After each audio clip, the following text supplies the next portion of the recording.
유대인의 큰 무리가 예수께서 여기 계신 줄을 알고 오니 이는 예수만 보기 위함이 아니요 죽은 자 가운데서 살리신 나사로도 보려 함이로라. 대제사장들이 나사로까지 죽이려고 모의하니 나사로 때문에 많은 유대인이 가서 예수를 믿음이로라. 그 이튿날에는 명절에 온 큰 무리가 예수께서 예루살렘으로 오신다는 것을 듣고 종려나무 가지를 가지고 맞으러 나가 외치되 호산나 찬송하리로다. 주의 이름으로 오시는 이 곧 이스라엘의 왕이시여 하더라. 예수는 한 어린 나귀를 보고 타시니 이는 기록된 바 시온 딸아 두려워하지 말라. 보라 너의 왕이 나귀 새끼를 타고 오신다 함과 같더라. 제자들은 처음에 이 일을 깨닫지 못하였다가 예수께서 영광을 얻으신 후에야 이것이 예수께 대하여 기록된 것임과 사람들이 예수께 이같이 한 것임이 생각났더라. 나사로를 무덤에서 불러내어 죽은 자 가운데서 살리실 때에 함께 있던 무리가 증언한지라. 이에 무리가 예수를 맞음은 이 표적 행하심을 들었음이러라. 바리새인들이 서로 말하되 볼지어다 너희 하는 일이 쓸데없다. 보라 온 세상이 그를 따르는도다 하니라. 아멘. 보라 온 세상이 그를 따르는도다 라는 제목으로 오늘 말씀 전하도록 하겠습니다. 나사로의 부활 사건은 예수님께서 베다니를 다시 방문함으로써 더욱 뜨거운 관심을 받게 되었습니다. 많은 유대인들이 예수님께서 재방문한 곳에 모여들었습니다. 왜냐하면 그곳에 가면 예수님뿐 아니라 죽었다가 다시 산 나사로도 볼 수 있기 때문입니다. 사람들이 예수님께 관심을 가지면 가질수록 대제사장들은 마음이 상당히 불편하였습니다. 그들에게는 나사로의 부활 사건과 유대인들의 예수님에 대한 집중은 커다란 문제거리가 점점 커지고 있는 그런 상황인 것이죠. 분명 나사로 때문에 예수님을 믿으려는 사람들이 더 많아졌기 때문일 것입니다. 결국 그들은 나사로까지 죽이기로 모의했다 10절에 기록하고 있습니다. 우리도 예수님을 믿을 때에 나사로처럼 고난을 당할 상황이 될 수도 있습니다. 나사로까지 죽이기로 모의했다 하지 않습니까? 우리가 예수님을 믿는다는 것은 예수님과 함께 고난도 함께 받는다는 것을 의미합니다. 예수님의 십자가를 같이 지고 간다는 것이죠. 로마 제국 아래 있는 이스라엘이었지만 이스라엘 안에서 대제사장들의 권력은 참으로 막강했습니다. 힘이 주어진 것은 하나님께 부여받은 것입니다. 그러나 자신에게 주어진 힘이라 하여도 그 힘을 악하게 사용하는 것은 자신의 영혼이 망하는데 급히 달려가는 길이 될 뿐입니다. 예루살렘에는 유월절을 준비하고자 모여든 수많은 사람들로 북적였습니다. 지방 각처에서 올라온 다양한 사람들과 예루살렘 사람까지 이미 예루살렘은 포화 상태로 말도 많고 신기한 것도 많은 신나는 유월절 명절이었을 것입니다. 마침 나사로를 살리신 예수님께서 예루살렘으로 오신다는 소식으로 예루살렘은 들썩이고 있었습니다. 나사로의 부활 사건의 목격자들은 그들이 보고 듣고 경험했던 이야기를 생생히 전해주었겠지요. 예수님께서 죽어 무덤에서 냄새나던 나사로를 살리셨어. 하나님께서 우리를 위해 그리스도를 보내셨음이 틀림없으셔. 이러한 이야기는 모여든 사람에게 입에서 입으로 빠르게 번져갔습니다. 예수님께서 죽은 자까지 살리셨대. 그래, 엘리야 같은 선지자인가 봐. 예수님은 하나님께서 보내신 분이 틀림없어. 이제 정말 그리스도 메시아가 오신 거야? 그래, 그분이 우리를 구해주실 거라고. 사람들은 예루살렘 성문 어귀에서부터 손에는 종려나무 가지를 들고 예수님을 맞이하려고 늘어선 줄이 끝이 보이지 않을 만큼 이어져 있었습니다. 서둘러 자리를 잡지 않으면 예수님의 얼굴을 못 볼 수도 있으니 삭개오처럼은 아니어도 최대한 예수님을 볼 수 있는 자리를 찾아야만 했겠지요. 월계수 나무가 마라톤에서 승리한 사람에게 씌워지고 승리를 뜻하듯이 종려나무 가지는 승리한 통치자를 상징하는 식물로 승리자의 환영과 또 승리를 축하하는 일에 사용되었습니다. 구약 외경 제1마카비서에는 마카비 항쟁 때 유대인들이 승리를 축하할 때에도 종려나무 가지를 흔들며 비파와 꽹과리, 검은고 소리에 맞춰 찬미와 노래를 하였다. 그런 기록이 있습니다.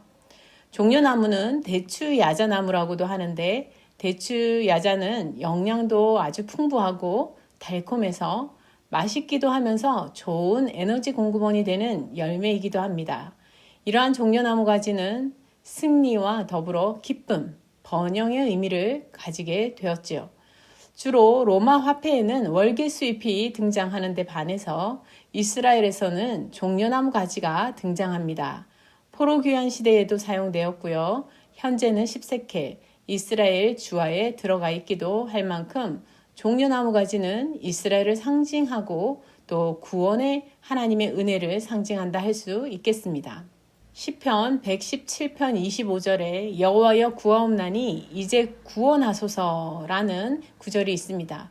히브리어로 아나 아도나이 호시아 나에서 호시아 나 부분을 예수님 시대 주로 사용한 아람어를 사용하여 호산나로 외쳤던 것입니다.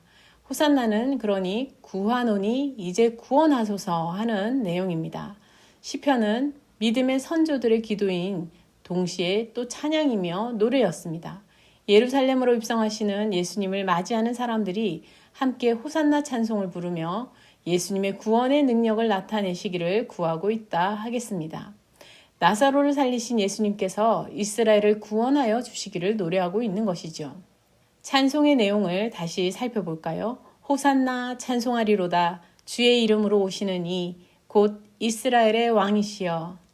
하나의 19절 같은 노래 구절 아닙니까? 출애굽기 5장 23절에 보면 내가 바로에게 들어가서 주의 이름으로 말한 후로부터 그가 이 백성을 더 학대하며 주께서도 주의 백성을 구원하지 아니하시나이다 하면서 모세가 하나님께 드리는 이야기가 있습니다. 모세가 바로에게 가서 이스라엘 백성을 보내라 할 때에 자신의 이름으로 간 것이 아니라 주의 이름으로 가서 말했다는 것이지요. 주의 이름으로 오시는 이라는 이 표현은 즉 주님이 보내셔서 오신 분, 이스라엘을 구원하시고자 하나님께서 보내신 분이라는 의미라 할 수 있겠습니다. 이스라엘은 오랜 역사 속에서 약속의 말씀을 따라 하나님께서 보내시는 이 이스라엘을 구원할 자, 다윗 시대의 영광을 회복시키실 왕 메시아를 기다리고 있었습니다. 로마의 세력 아래에 있던 당시 그들의 이러한 노래는 이러한 이스라엘 백성들의 마음이 잘 담긴 노래라고 할 수 있겠습니다.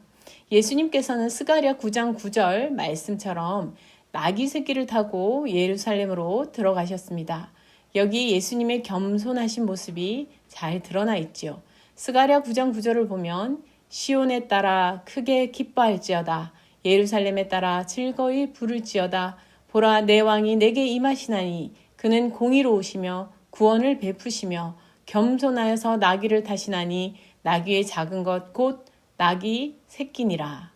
예수님은 로마 세력을 몰아내기 위해 폭동을 일으키고 시위하려는 하나의 큰 세력을 형성하고 과시하고자 하는 그런 모습이 아니셨습니다. 그야말로 우스꽝스러울 정도로 자신을 낮추어 모두에게 다가가시는 그러한 그리스도이셨습니다. 요즘과 같이 유튜브 시대였다면 예수님의 예루살렘 입성 영상은 조회수 아마 수백만을 기록하는 상황이 되었을 것입니다. 유월절 때문에 모였던 수많은 사람들은 그곳에서 세상의 왕들과 다른 예수님의 모습을 볼 수 있었을 것입니다. 키가 크고 건장하고 멋진 모습으로 아주 최고의 말을 타고 수많은 군사를 이끄는 그런 세력의 중심에 선 권위자 예수가 아니라 12명의 제자들과 수많은 약자들이 뒤따르며 어린 나귀 새끼를 탄 평화롭고 겸손하신 모습을 보았을 것입니다. 동물들 영상을 보면 참 재미있는 장면이 많지 않습니까? 어린 새끼들의 모습은 여러모로 귀엽고 재미있는 장면이 만들어집니다. 아마도 사람을 태우거나 훈련된 적이 없던 이 나귀 새끼의 천방지축 같은 그 모습이 있었을 것이라 생각합니다. 왕의 입성이라고는 너무도 초라하고 우스꽝스러운 모습으로 보였을 수 있습니다. 하지만 예수님께서는 그러한 모습으로 나타나셨습니다. 바로 예수님께서는 이 땅에 평화의 왕으로 오셨기 때문입니다. 예수님께서는 이렇게 스가랴 말씀을 성취하신 것입니다. 스가랴 9장 9절을 다시 봅시다. 시온에 따라 크게 기뻐할지어다. 예루살렘에 따라 즐거이 부를지어다. 보라 내 왕이 내게 임하시나니 그는 공의로우시며 구원을 베푸시며 겸손하여서 나귀를 타시나니 나귀의 작은 것 곧 나귀 새끼니라. 그러나 예수님께서 예루살렘 입성할 당시 제자들은 이 일의 의미를 깨닫지 못하고 있었다고 16절에 기록하고 있습니다. 제자들뿐 아니라 주변에 모여있던 그 많은 사람들도 예수님의 이 나귀를 타신 그 의미를 알지 못하였을 것입니다. 그들이 그 순간에 그 의미를 알지 못하였지만 예수님의 겸손하심을 보고 듣고 그 은혜를 누리는, 알지 못하는 중에 은혜를 누리는 그러한 복된 과정이었을 것입니다. 제자들은 예수님의 부활과 승천 이후에 비로소 예수님께서 이러한 말씀의 성취 과정으로 걸어가셨음을 깨닫고 기록으로 남긴 것이죠. 우리들도 이러한 제자들처럼 사실 늘 더디 깨닫지 않습니까? 모든 일들이 시간과 함께 심지어 폭풍같이 지나가는 그 일들 가운데 지나갈 때에는 알지 못하고 훨씬 많은 시간이 지나고 나서야, 아니 거의 다 끝나버린 것 같은 상황이 되어서야 우리는 그 의미를 조금씩 깨달아 가고 하지 않습니까? 그래서 때로는 아쉬움과 후회를 하지 않을 수 없습니다.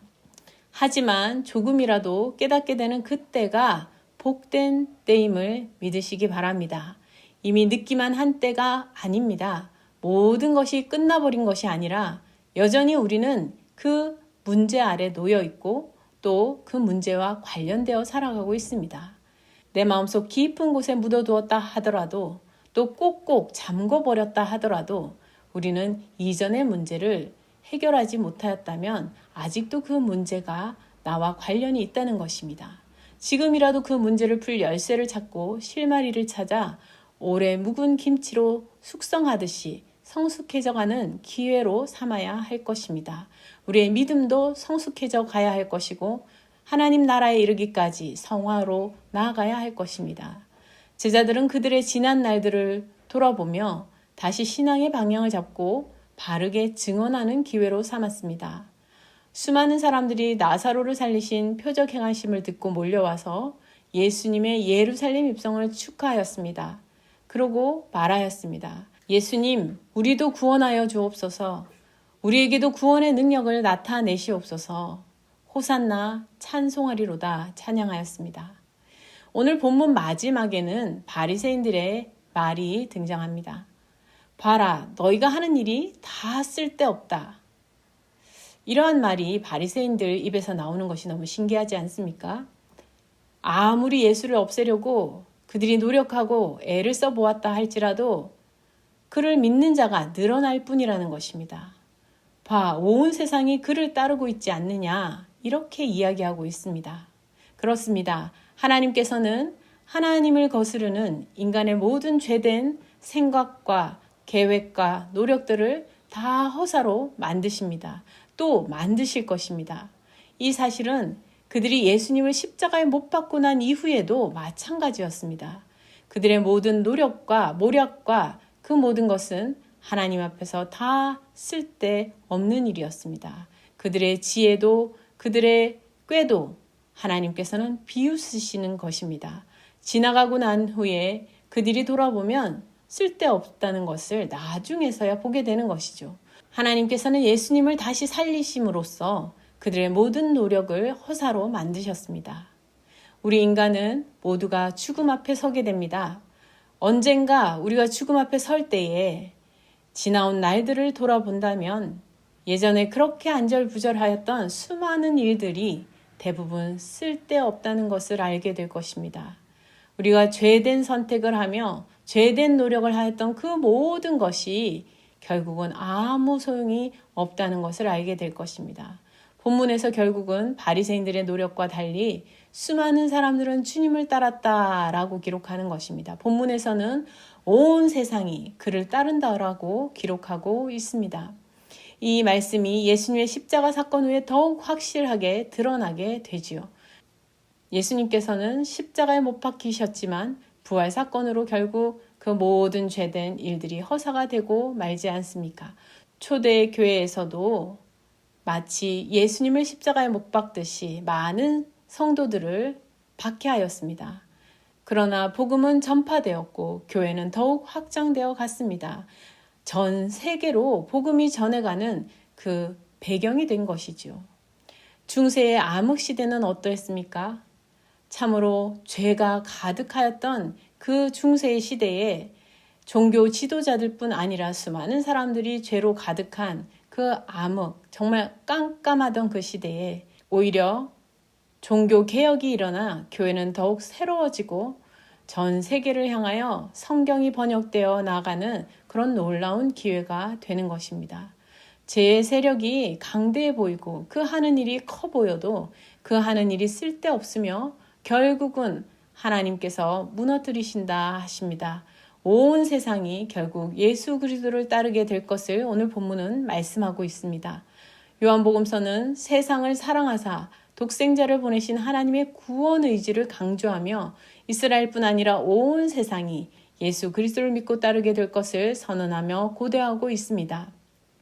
믿음의 공동체는 인종과 성별과 연령에 관계없이 모두 예수 그리스도 안에 하나로 모이는 믿음의 공동체입니다. 구원의 문은 모두에게 열려 있으며 하나님께서는 모두를 부르고 계시는 것입니다. 세계 복음화를 향한 하나님의 복음 사역에 하나님께서 나타내시는 비전을 품고 함께 참여할 수 있기를 바랍니다. 예수님을 믿으며 나사로처럼 함께 예수님과 고난받을 수도 있습니다. 오늘 말씀을 통해 우리의 노력들이 결국 허사로 돌아갈 일이 되지 않도록 그런 죄된 생각과 일에 몰두하고 있지 않도록 하나님께서 함께하여 주시기를 바라고 또 우리가 우리 삶을 돌아볼 수 있기를 바랍니다.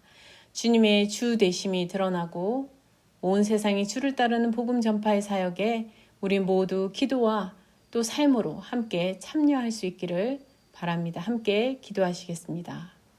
주님, 악한 친구들과 동료들이 잘 되는 것을 부러워하지 말게 하시며 그들을 따르지 말게 하시고 악의 길에 참여하지 않게 하옵소서. 악이 승리하는 것처럼 보여도 결국 진리 되신 하나님의 말씀이 그대로 이루어지는 것을 깨닫게 하옵소서.